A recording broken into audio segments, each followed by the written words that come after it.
Welcome to the Our Future Cities podcast. In this episode, we explore the intersection of Indigenous knowledge systems and sustainability in city planning. Our guest is Marnie Ireland, an accomplished expert in environmental engineering and sustainable development. Marnie holds a Bachelor of Environmental Engineering with honours from RMIT University, an MBA from Deakin University, and has done PhD research at Curtin University, focusing on sustainable freight logistics in desert Australia. With extensive experience as the Economic Development Program Manager at the Torres Strait Regional Authority, Marnie has worked to facilitate First Nations-led economic development across Zenith Kes, the Torres Strait, and far north Queensland. Before we begin, I would like to acknowledge the traditional owners of the lands on which we are recording. I'm speaking from the traditional land of the Wurundjeri Woi-wurrung people of the Kulin Nation, while Marnie joins us from Jara country. We pay our respects to elders past, present, and emerging, and extend that respect to all Aboriginal and Torres Strait Islander peoples listening today. Now, let's dive into this insightful conversation.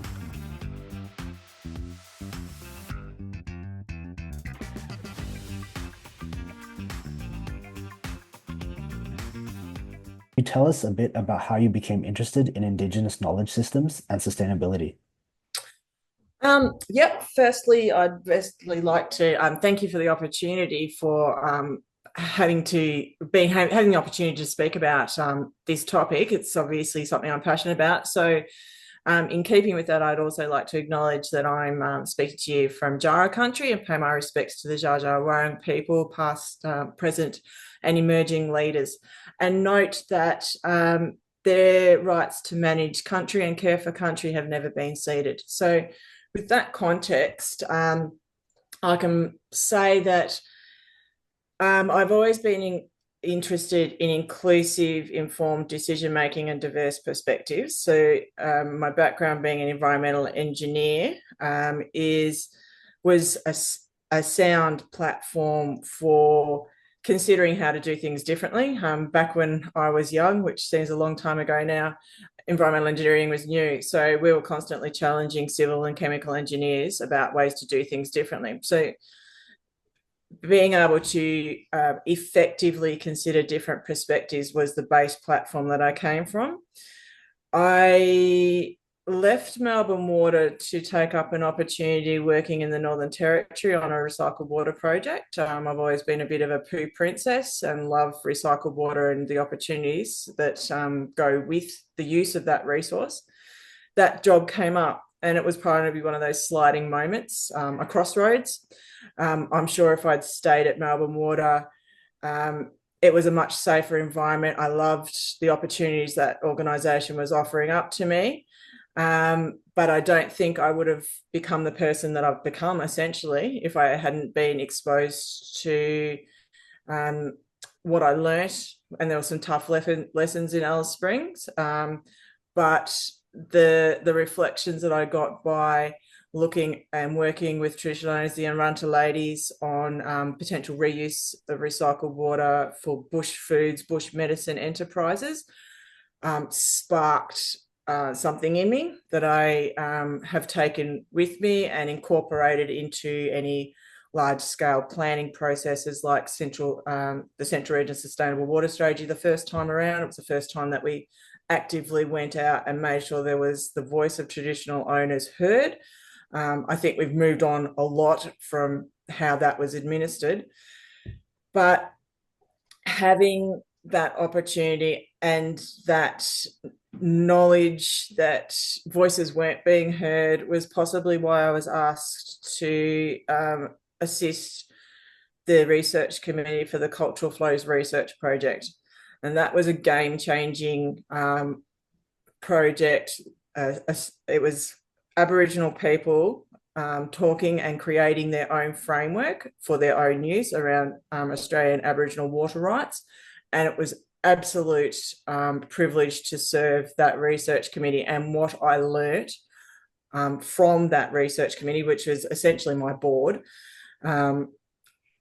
has been something that I now feel compelled to help others understand and utilise. So it's been a long journey, and as I get older, I reflect more and more on the ingrained status quo and what we can do to make sure that the lesser heard voices are heard and are given the opportunity to be heard and have diverse alternative perspectives considered. So a bit of a long answer there, Prab. I'll try and keep them a bit shorter. No, no worries. It's been something that's increasingly become a passion for me because I do get really quite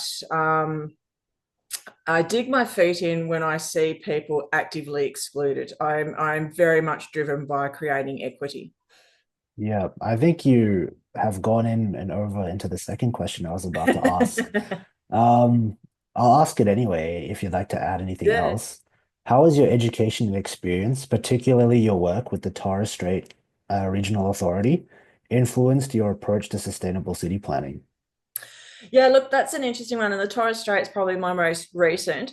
But Yeah. what I have learnt how to respect is self-determination and that I can use my technical skills, but I've also learnt how to listen to and respect traditional knowledge. And I'm by no means the expert in this field, but I do know how to listen and how to try to marry Western science with traditional knowledge and not favour one over the other. Um, I can create space to hear different knowledge systems, and I actively challenge myself in this space to make sure that I'm constantly learning how to listen properly. And there's some really fortunate invitations I've had. Kate Harridan runs a yarning circle, which is a safe space for Aboriginal and Torres Strait Islander people to talk about water resources and how they're managed and all those types of things. But being a non-Indigenous person, non-First Nations person, and in that space, I have to know how to be respectful, but secondly, I also need how to challenge my belief systems and what I have been taught throughout my educational processes. So if there's something that's constantly coming back to me, is to challenge my own unconscious bias and my own belief systems. On a more practical level, I love this question, Prab, because it's really pertinent to me what some of the actual barriers are. Rather than those esoteric challenges self, challenges belief system, there's actually real things in Australia that are preventing what I think every Australian has the right to, and that's equal access to essential services.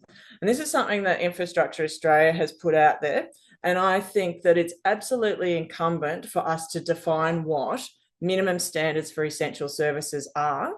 And the reason I think it's really important to have a baseline that every single Australian is entitled to is because it shifts the dial, particularly in remote communities. So in every community across the Torres Strait and the Northern Peninsula area, but also in remote communities across Australia, you can say, no, everyone is entitled to a basic level of water and sewage services and anything else that you care to define as essential services. Now, if you agree that that is a basic human right in Australia, and you can even roll off the UN's sustainable water definitions, it shifts the dial around to create opportunity and discussion, because then you can go, okay, well, how does the delivery model to achieve that minimum standard look in different, not just remote communities, but regional communities? Because all of a sudden, it means if everyone's getting the same level of service, the current ways of delivering might not work when they're a centralized model that works in a major regional setting or a metropolitan setting. The delivery models in regional and in remote settings might be different. And that's not a bad thing, because that creates jobs. Everything is an opportunity if you choose to see it that way.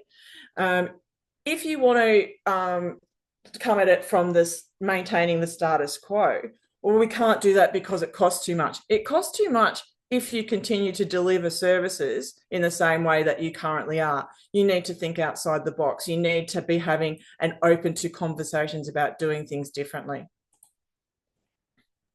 Some very interesting yet very relevant sort of concepts you've talked about there. Passing on to Juanita, who has some questions for you as well. Yeah, so now we're going to move into some questions about the Indigenous knowledge systems. So how do Indigenous knowledge systems differ from conventional knowledge systems in the context of environmental sustainability? Well, firstly, as a non-Indigenous person, it would be very risky for me to answer this as a definitive knowledge source. My best way of approaching this is to say you need to ask the traditional owners about their country because they know. Creating this space, and I'm a massive fan. I do have another podcast where I bang on about this until people are sick of it. Place-based planning, place-based ways of engaging in diverse perspectives by defining an area. And because I am a water person, I really like to pick up on catchments or subcatchments because they're non-jurisdictional. But typically, because they're defined by a natural landscape, they will align quite often with language groups or whatever of First Nations people. But even if they don't, the same rules still apply. They know that country. And the knowledge systems will be sometime diverse all over Australia, and they will be recorded in different ways, and different mobs will be in different places with how they've brought it together. I've seen some amazing country plans. I've seen some amazing water strategies for me very locally, but I've also listened to people talk about songlines and information that is stored in ways that aren't Western ways. That's still really amazing information. There's some beautiful maps in the Torres Strait that capture a whole lot of knowledge about what happens through different seasons and why things are done at different times. Songlines will tell you about why you travel in different directions or what's happening, and the ability to listen and interpret and bring that information to the table, and even like fire management regimes, all of this stuff is relevant, but it can get really overwhelming if you don't create a space to say this is the area that we're talking about, which is why I always love to go back to tell me what area we're talking about, because then everyone will have something to contribute and it becomes a really positive thing. So we can ask the First Nations people who have custodianship of that particular area, but then everyone else who is blessed to be living on or somehow engaged with that area has their contribution to make about the area. Yeah, that's awesome. And can you provide examples of how Indigenous knowledge has been successfully integrated into city planning and development projects? Look, there's more and more of this happening, but I still reckon there's a long way to go. I've seen a fantastic integrated water management plan and water strategy that Zsa Zsa Warang have created. I think it's really impressive, and I've seen that information, and this is just one example. There's multiple ways of doing this, but because that has been developed by them and published on them and given into a user-friendly format for unfortunately for government, they need it in a format that they can utilize.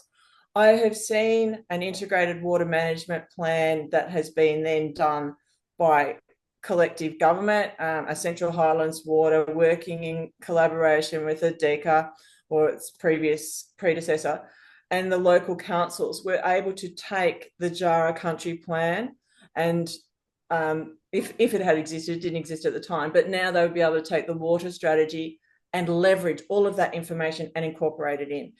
And because it's out there and because it's been put out there by Jara people, they know that that's coming from the source, and they're not then one of hundreds of people knocking on the doors of very small organisations that are under-resourced, asking them to contribute to their particular project. And that's quite important because now that everyone does want to hear the voices of First Nations people, fantastic, great. But quite often they're being bombarded with requests, and everyone thinks that their project's more important than the next person. So it's a bit like when the information is packaged up the way that Dja Dja Wurrung have done it, it's accessible and you're not creating another burden. You can bring it, you can do your work, and then you can go to them and say, this is what we've come up with based on what you've put out there. Does that sound about right to you? Is there anything else that you'd like to put in? Which is much, I think, much better than going, oh, hi, we're doing the X, Y, and Z freeway bypass. What are your thoughts? It's just, it's overwhelming. There's no context. So I think the capacity building within the recognised traditional owner, custodians, whoever the recognised body is, for them to prioritise what's important to them, and then for others to leverage off that, rather than going in with the mindset of, I've got a project, this is a stakeholder group that needs to comment. It's a mind shift that says, actually, we're talking about dual governance here. So the respectful way to try and come at this is upfront knowing what the priorities of the particular traditional owner group might be, and assisting them to work on their priorities and incorporating where they're at into your project, not going with the mindset that my project's super important and they're lucky that I'm asking them for their opinion. Yeah, definitely. And what are some of the key principles of Indigenous knowledge that can be applied to urban sustainability? Well, there's so much to learn, really, is it? Because I kind of look at I'll give you a really easy one to for us to wrap our heads around. So after so many years working in land development and seeing the cookie cutter suburbs that we're pumping out as quick as we can, I sometimes get disappointed because there's so many conversations about how it could be done better, but for whatever reasons, and there's quite a few, and that's probably a whole nother podcast for you guys about why we continue to pump out cookie cutter developments that really, even the industry groups are saying the development industry needs to do better and can do better in terms of what's available, and also the urban landscapes that they are creating for people to live in. So a real classic one would be trees that are planted in median strips and what their functions are. So you can put in a species that's non-Indigenous, non-endemic, and ticks all the boxes in terms of maintenance. Fine, it's a tree. But you could be putting in something that is a native food source, a quandong, if you happen to be in quandong land country, you know, an edible native species that takes us to the next space in terms of habitat, but also educating people about food sources that grow sustainably in their local area and can be potentially harvested and eaten. So there was a classic many, many years ago in Broome where there was a project to put trees, and quandong does grow up there. Actually, it might have been gubbins, it might have been kakadu plum, whatever it was. I think it might have been kakadu plum in Broome. The proposal was in a particular development to put in kakadu plum, and the council said, well, no, because they dropped their fruit and that's a bit of a mess for us and we don't want to have to clean it up. And that type of thinking frustrates me because, okay, that might be true from one perspective, but from another perspective, there was a whole lot of cultural value to growing the gubbinge in terms of messaging around kakadu plum. It's a great food source. It's actually massively off the charts in terms of vitamin C, but local people being of any walk, being able to access what grows naturally, doesn't need extra irrigation, and is a really valuable food source. And that's just like this whole closed mind thinking and preserving the status quo when there's so many great ideas of how to do things differently, that I get frustrated that we seem to stick to the status quo. Yeah, definitely. I can see how that would be frustrating.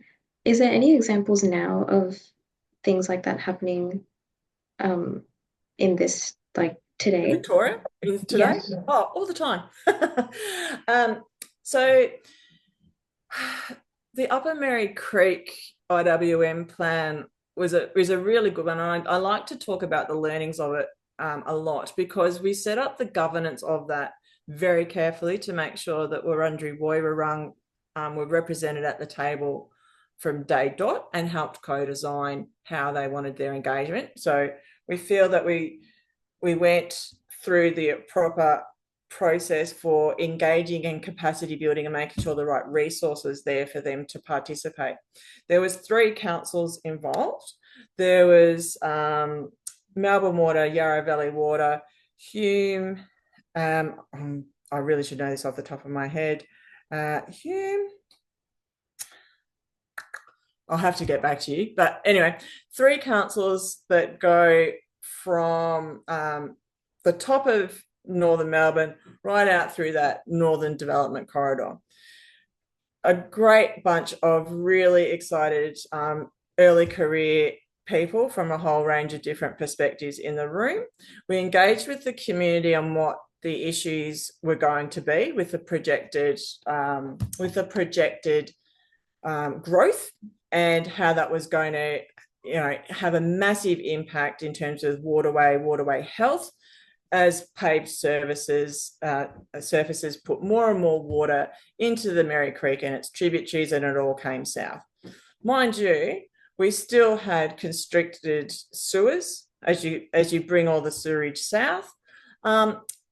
So there was a massive opportunity in this northern growth corridor to be thinking about doing things differently.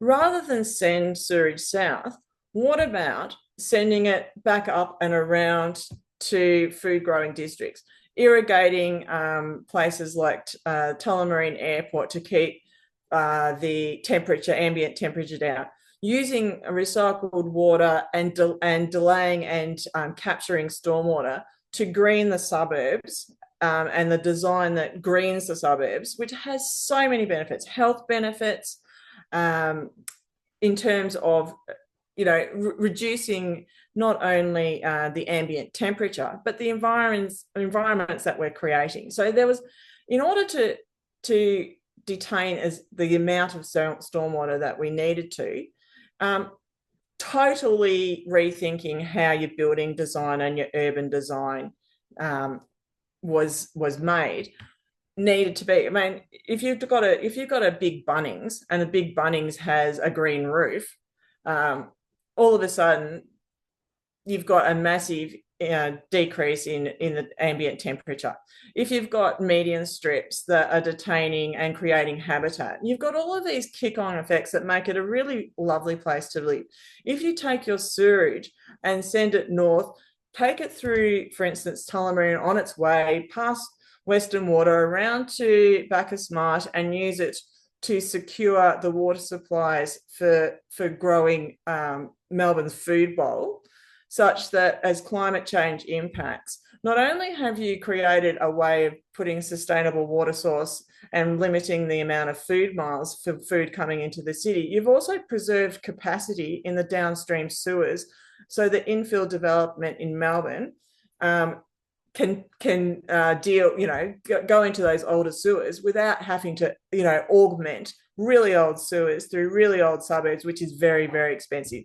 These are all, I'm talking at an abstract level, but a lot of this stuff was worked through, some very clever engineering done, and it all looked really great. And it could have been handled by tweaks to planning conditions and development requirements, and having the gumption, if you're the Victorian Planning Authority or Melbourne Water or Yarra Valley Water, or the councils, to say, no, these are the new requirements that will be taking effect from a certain point in time, because ultimately over the next 30 years, this is how we want development to play out. At that point, even though there's all the evidence to say that's a good idea, for the community and for the people that will be living in those new suburbs. And from a major infrastructure point of view, those that might be feeling some difficult fielding difficult conversations off developers, or feeling a bit of heat, or just unsure that they want to move away from the status quo, shut down all of that work that clever people had invested, 2 or 3 years in, because we're afraid of change and we're afraid of the status quo. And it gets really frustrating that anyone that challenges the current system, or anyone that talks about doing things differently, will experience personal attacks or feel pressure from those that are comfortable in the status quo. So it's, when I said up front, thank you for this opportunity, I do thank you for this opportunity, because voices that challenge the system are not always welcome to be heard. So it's really, really important to continue to have conversations, and not get angry, not get emotive, but just keep opening the door to doing things differently. Thank you for that. I'll pass it back to Prav for the next few questions. So now we'll discuss a bit of challenges and opportunities for Indigenous knowledge systems to be incorporated into city planning. Mm-hmm. What are the main challenges you face when trying to incorporate these knowledge systems in city planning, and who might have to face these challenges? Yeah, look, I think one of the most immediate ones is the trust and the creating the safe space, because of where we come from and where we're at. I've been in a lot of places where it's not culturally safe. So if it's not culturally safe, and I can observe it's culturally safe, and I'm not a First Nations person, I can only reflect on the experiences that First Nations people are constantly having to deal with, which makes it, and I hear a lot about, no, we've got all these processes in place. If a First Nations person is telling you they don't feel like they're being heard, or they don't feel like it's culturally safe, the response isn't, oh no, our HR systems are good. The response is, tell me what's happening, tell me what the issue is, and I'm listening, and we're going to do something about it. And I see a lot of people nodding and saying, yes, we're listening, but I don't necessarily always see that we're doing something about it, or that it's a very slow change. And that is something that I think society has to grapple with, because we're missing out, to be perfectly honest. The ideas that are brought to the table, and if you open yourself to them, there's a win-win for everyone here. And that's what's really disappointing, that the feeling that I'm losing power if I give some to a traditional owner is a misnomer. You're not losing power, you're gaining momentum together. And it's not one or the other. And a really classic example was with the Cultural Flows research project. And I know this isn't urban, but it applies anywhere, I think, is that when you sit down on a place-based and you talk about a water balance, and you talk about what's the best use of all available water resources, and you get fresh ideas at the table, very rarely is there not a win-win-win. When I was with the Cultural Flows project, the Murray-Darling Basin Authority was one of the big funders, and they were very, very concerned about how farmers were going to react to allocation of water rights to traditional owners. When you actually sat down and did a water balance in a particular location, and you looked at all of the available water resources, groundwater, recycled water, stream flows, the runoff in urban areas, the rainfall, and how it was all captured, and you looked at who needed what water for what, very, very rarely was there an issue. And if there was an issue, it wasn't with local farmers, it was with multinationals who had come in and bought up massive water rights and weren't necessarily well regarded or highly valued as community members because they weren't necessarily employing a lot of people or putting money back into that particular community. Now, the same thing kind of holds wherever you go, because most people would love to know more about the cultural knowledge of their area, and creating a safe space for the local people to come and tell you what they know, share what they know, and then look at ways to work together exist everywhere. So creating the safe space in an urban or a regional context for everyone to hear everyone's perspective every single time turns out to be a positive experience, right up to whether the ideas get implemented or whether we go back to the status quo and disappoint. The worst thing that can happen is we create and we generate a whole lot of positivity and a whole lot of great ideas, and none of them get implemented. That's the disappointing thing that I seem to see replicated over and over, because the actual, and Our Future Cities does this particularly well too, the bringing together of diverse perspectives and coming up with ideas never fails to surprise everyone in the room about how many great ideas they are. So essentially what I'm getting is that it's a bit of a inclusiveness issue. Indigenous voices and minorities' voices aren't really being heard, and when they are, the actions aren't really done about them. Is that correct? That's my look. I will work until the end of my working life to try and overcome that. I think there's increasingly frameworks, and this might just be a perspective. Everyone thinks that their perspective is perhaps the silver bullet, but it might be all of them. If you're a lawyer, you think the laws need changing, or Yeah, you need to go down the legal route.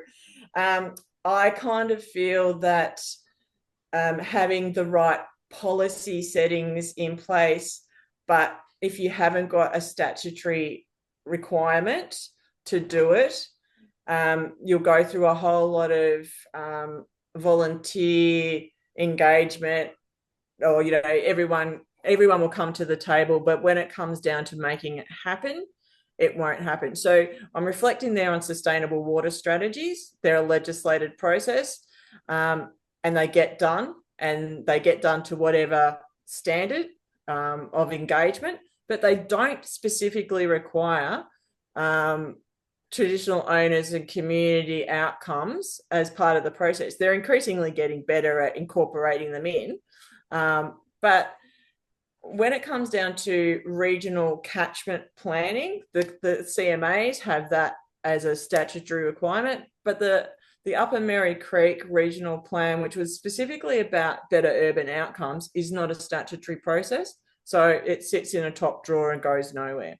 It's not legislated. It requires the will of those with power to implement its outcomes, and that will isn't there. So I guess I come from a fairly governmenty background, going, unless there's a legislated statutory process, there'll be a lot of spinning of wheels, in my opinion.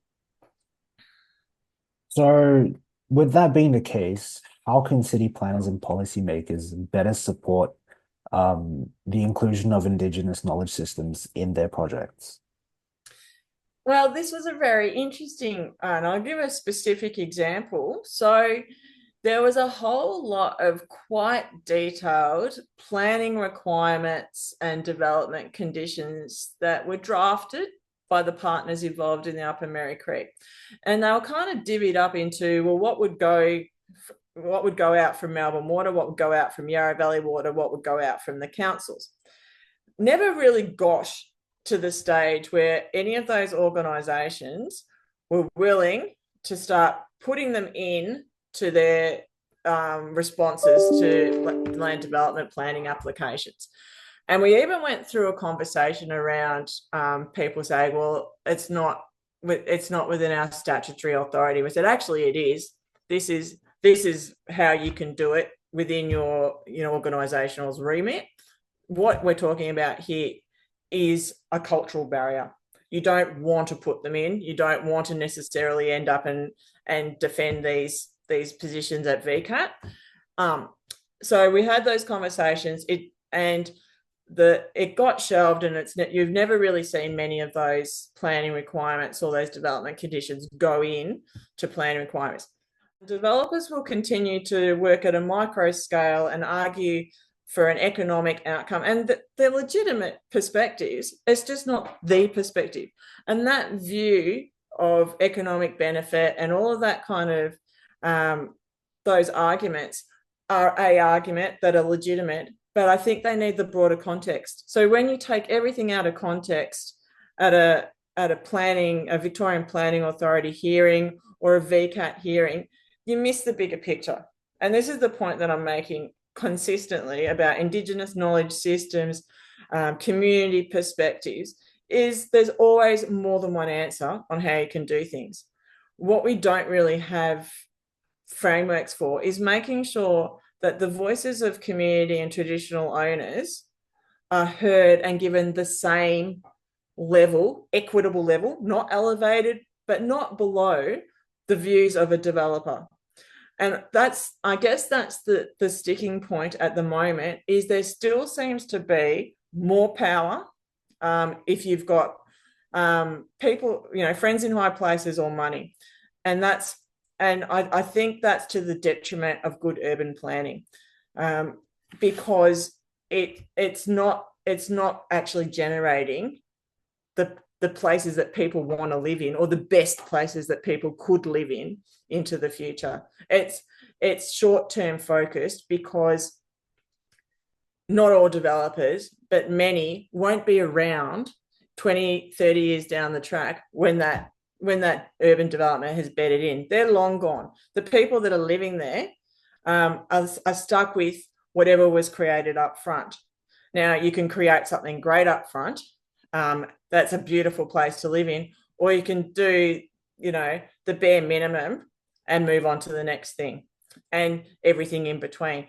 And if we're not having the conversations about what that is and what the perspectives are, and we constantly just do either the lowest economic outcome, or we fail to reward developers for doing things differently with incentive schemes or whatever, then I think we end up with suboptimum urban outcomes.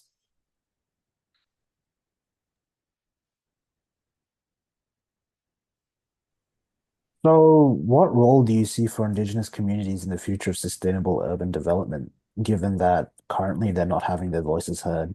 And will they even be involved in future sustainable urban development? Look, I'd probably defer that question to the First Peoples Assembly. I think they're putting a massive amount of thought into how they are heard and how they want to be engaged with.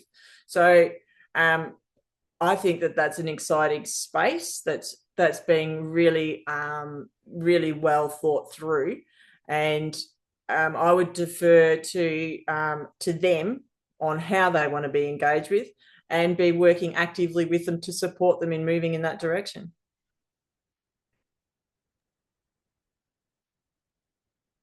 Yeah, we'll have to get in touch and ask them a series of questions. Maybe we'll get in touch with the representative and have a podcast with them as a guest. Yeah, I think that would be a really great conversation. Yeah, I I'll always definitely feel a look bit into that. nervous speaking. I would never speak on behalf of. There's been a couple Yeah. of times I've been authorized to, but I'm really not at the moment. I just have opinions. That's completely fair. Yeah. I think we'll definitely look into that a bit more. Yeah. Passing back to Juanita.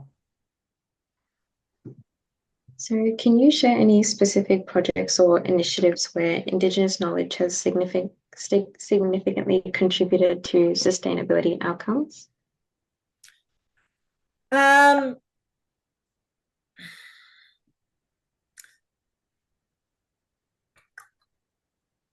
It's a really interesting one, because I've just come out of the Torres Strait which I was the only non-Indigenous person in my team. So it was just inherent in what we did that everything was culturally significant and prioritised by them. So I'm just going to talk about perhaps the fact that if people are interested in this space and Indigenous knowledge systems, that the Torres Strait Regional Authority is a model of self-determination and a voice that already exists. So we've just had this referendum and we got the outcome that we got, but it's really it's a bit distressing to reflect upon the fact that perhaps the outcome of the referendum was influenced by people who were uninformed and maybe didn't know a lot about this space, so voted no because they weren't sure. Well, the voice and a framework for self-determination already exists and the world hasn't imploded. And I just think that there's a lot to be learned from those types of governance frameworks where self-determination is operating very effectively, could be better. And, there's a whole lot of ways to explore more and expansion, but, they already exist. And so it really just comes down to learning from those types of well played out examples. Another place that you can look for really quite detailed examples would be the 2 test sites for the Cultural Flows Research Project. So Tugimbi IBA wetland is a brilliant example of self-determination and knowledge systems that have driven a really great local outcome. That's employment, it's re-engagement of wetlands and creation of spaces that create habitat through allocation of water and farmers capacity building and then transferring on ownership. It's just a wonderful example of, if you get place-based, if you look at what the opportunities are, and if you ask the right people the right questions, you will undoubtedly get good outcomes. That leads on very well to the next question. But what lessons can other regions or cities learn from the Torres Strait and far north Queensland in terms of integrating Indigenous knowledge into their planning processes? Well, it's not even, it's really just the willingness to let go of the reins. In some respects, this is all about power. And when you look at who has all of the governance arrangements, water is typically a state or territory jurisdiction. There's a few funding sources that are federally funded. There's local councils that have control of water resources. When you look at different models that exist around the country in terms of opportunities for communities to be engaged in the operation and the delivery of essential services, taking me right back to where we started this conversation, there's models where it's already working. TCIRC is one example, Torres Strait Regional Indigenous Council, which incorporates all of the outer islands for the Torres Strait.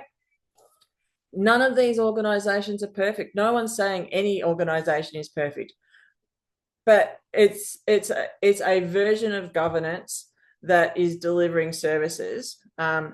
And if we looked and expanded and we looked at what water authorities down south do and compared to what TCIRC is trying to do out and separately to other councils up there, the thing that always pops into my mind is the cross-subsidisation that happens within water authorities, so that where you're generating income from development and or a population of people contributing for fee for service, that pool of money is used to extend services into areas where there's less population or it's harder to service. That's a standard operating model.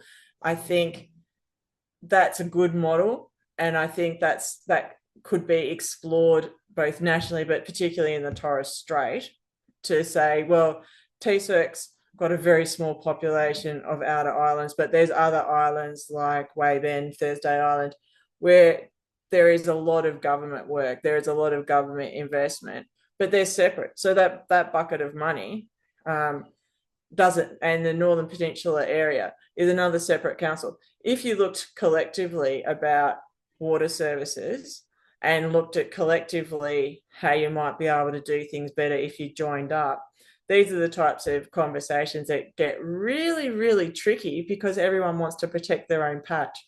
If you can take the hat off of what organisation you work for and look purely at what needs to be done for people living in a particular area, not whose area it is, a particular area, what's the best way to service it, you can start to really learn from what's working for different organisations, pick the best and put it all together and come up with really great servicing models. But it gets so caught up in power plays of Game of Thrones, of who's really ruling what.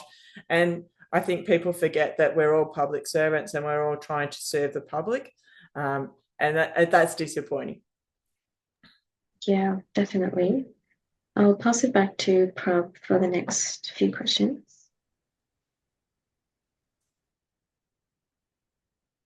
So now let's discuss a bit of future directions for this sort of topic.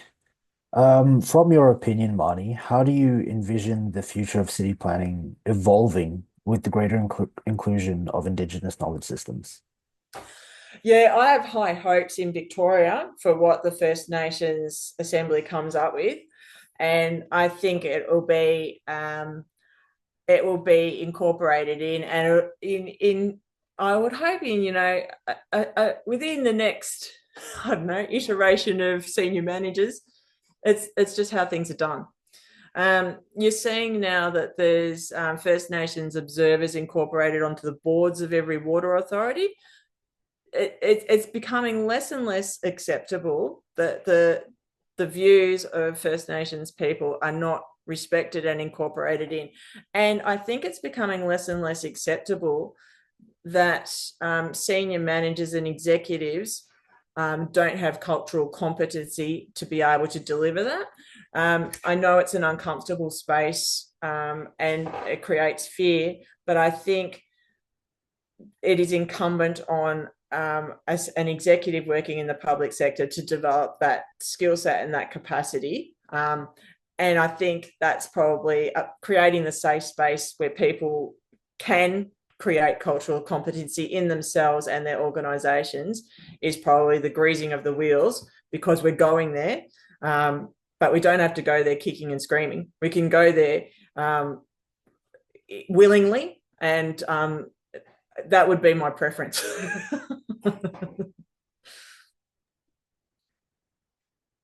What advice would you give to young professionals or students interested in this field, but not only to young professionals? Say you were entering this field in today's current age, and say you are at the start of your career. What advice would you also give yourself when entering this field? Oh, this is a tough question. It sounds really trite, and I could give you a trite answer, but I'm not going to. I'm going to say that young people haven't had misinformation given to them during their education. So you're already a step ahead. You're already probably more culturally competent because you haven't actually been given misinformation during your education.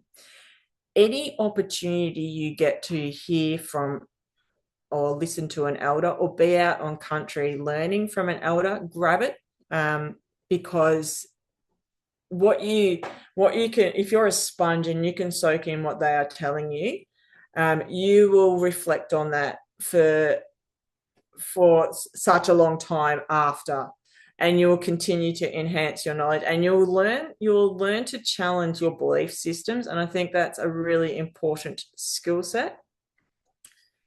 The flip side to that is we need people to work alongside as allies effectively. So it's knowing how to be a strong ally, because it's everyone's job. It's not just First Nations people's job to change the status quo. If you're only 3 or 4% of the population, depending on where you are, you need people in your corner advocating for you to be heard, because there's a massive pressure on you, and it's not just you that needs to deliver the change. I fully believe that the young people working effectively as allies, the sooner we can get you guys coming through, because unfortunately, advocating for First Nations at the moment is still not a good career move. And I'll just be blunt about it, because maintaining the status quo is still a more lucrative career move. If you want to pay off your mortgage as quick as you possibly can, if you want to get a mortgage, not challenging the status quo is the way you do it. And that is a really sad situation for us to be in, because you have to be in a particularly good financial position or be made of pretty strong stuff to be willing to challenge the status quo, because the more you do it, the more the more you challenge it, and the further up the tree that challenge is felt, no matter how carefully or effectively you do it, it will not be well received. And that is, I guess, the flip side to we need to support and we need to build resilience because we do need to change. And if we don't support those that are willing to challenge the system and create the spaces that do challenge the system, the status quo prevails because people get worn down.